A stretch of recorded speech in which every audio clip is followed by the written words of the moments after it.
Hopefully this is gonna work with the screens. Shit.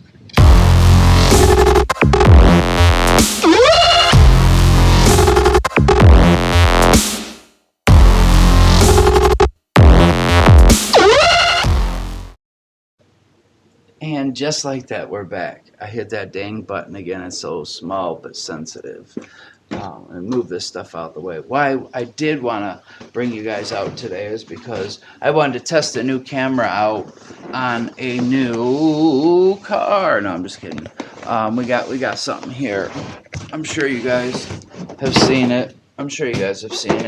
Are you familiar with the UMX Ultrix Rcplane? I mean, literally, you know, you can throw it in a book bag or, you know, strap it to your back and not even know it's there. This thing is so sweet. Check it out, guys. 2 motors. They are operated by 2 different ESCs. You've got elevons back here. Use rudder on here, but there is no rudder, so it slows one motor down, and you know, so you can knife edge, you can hover on the prop, you can do some mild 3D with this thing. Just recently, they came out with this guy. This is the full size Ultrix 600 millimeters, so it's 3 times the size of the little guy up there. E-flite did something awesome here. This is a 3S powered. This says it has twin high brushless motors. You don't typically break a linear servo. You can always clean those and they keep on going like the Energizer Bunny. But here, let's get this open. I want to open this up and show you guys real quick what's going on. I did modify it just a little bit. I did peek in the box. I haven't even put the verticals on yet. But look at it, guys. It's much bigger. I can give you a quick size comparison. The Ultrix is the size of the wing, basically. The UMX Ultrix is about the size of the wing. It's got landing wheels here.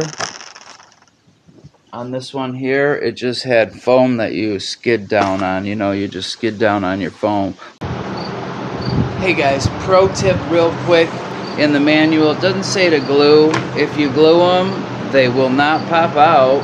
If you're going to continue using the box to carry it, store it in here and carry in it, just tuck them in and maybe put just a little piece of clear tape, you know, on the inside or the outside, and that'll be enough to hold it for what this speeds are going to be.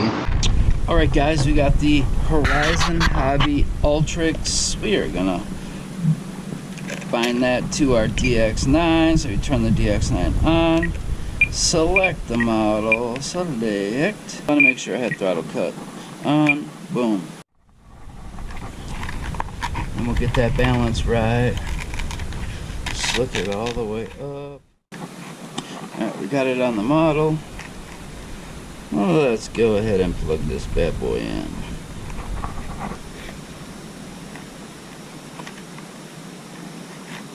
Okay, plugged in, level.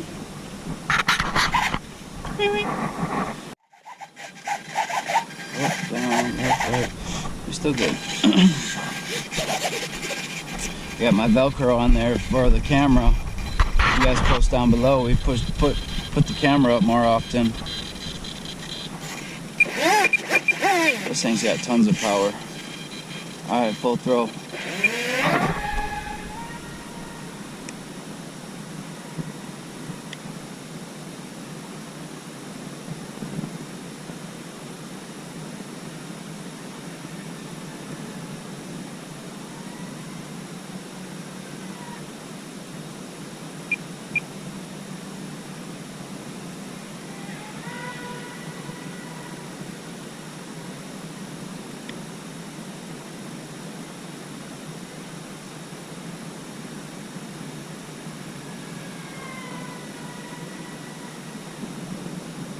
Hopefully I got my, what you call it, set, timer set.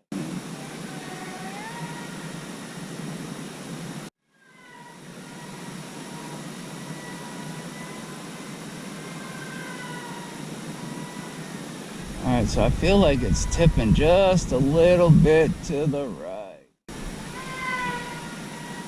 Let's see.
Ultrix 600 full size. Most of the time when you take off, guys, and you fly these type of planes, take a look what I did. Why was it so unstable? You guys are gonna laugh at me. They're all gonna laugh at you. Oh, guys, you know what? I left the vertical stabilizers in here and just flew a full, like, 3 circuits without the stabilizers. So that's why it didn't handle well in the sky. You gotta put the stabilizers on. We're gonna do a take 2 for the Ultrix 600.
What's up, guys? You saw it here first. We put the FPV camera on the front. We did everything we could do. We tossed it in the dirt. We lost the camera for a minute. We put it back on, kept flying. You saw the touch and go here first. I'm gonna conclude the video here. Just cruising around like this, sport flying. Tons of fun. Go check them out, horizonhobby.com or your local hobby shop.